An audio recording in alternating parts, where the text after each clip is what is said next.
आपने blood test कराया, iron level normal निकला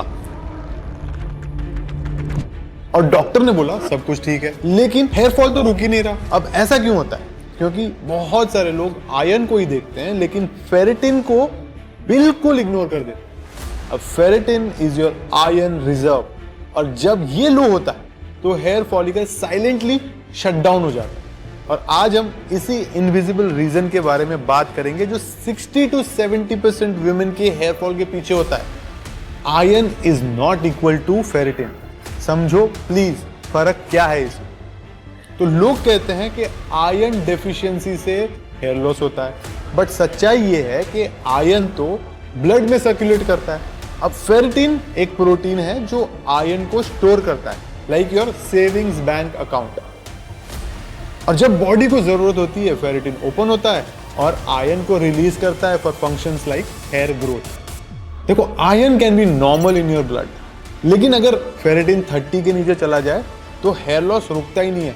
देखो, हेयर एक लग्जरी फंक्शन है, सर्वाइवल के लिए इसेंशियल नहीं है। जब फेरेटिन लो होता है तो बॉडी बोलती है सबसे पहले हेयर ग्रोथ बंद कर दो, and hair goes in telogen phase.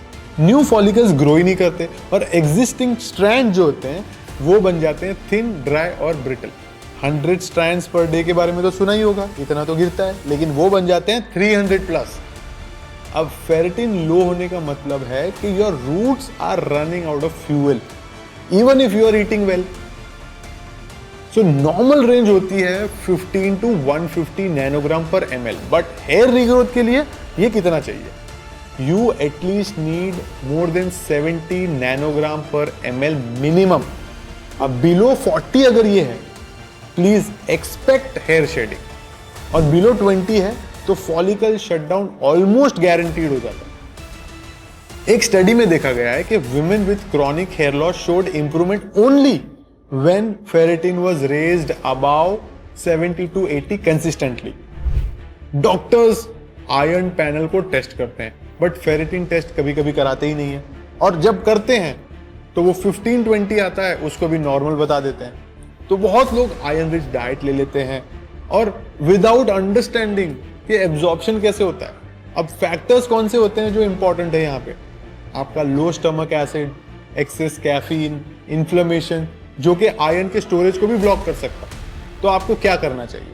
अगर आपको लगता है कि हेयर फॉल अनएक्सप्लेन्ड है तो प्लीज ये 3 स्टेप करो, ये आसानी से आपको बताएगा। पहला, फेरेटिन टेस्ट स्पेसिफिकली कराओ, not just iron. Second, track levels, aim for 70 nanogram पर ml से ऊपर।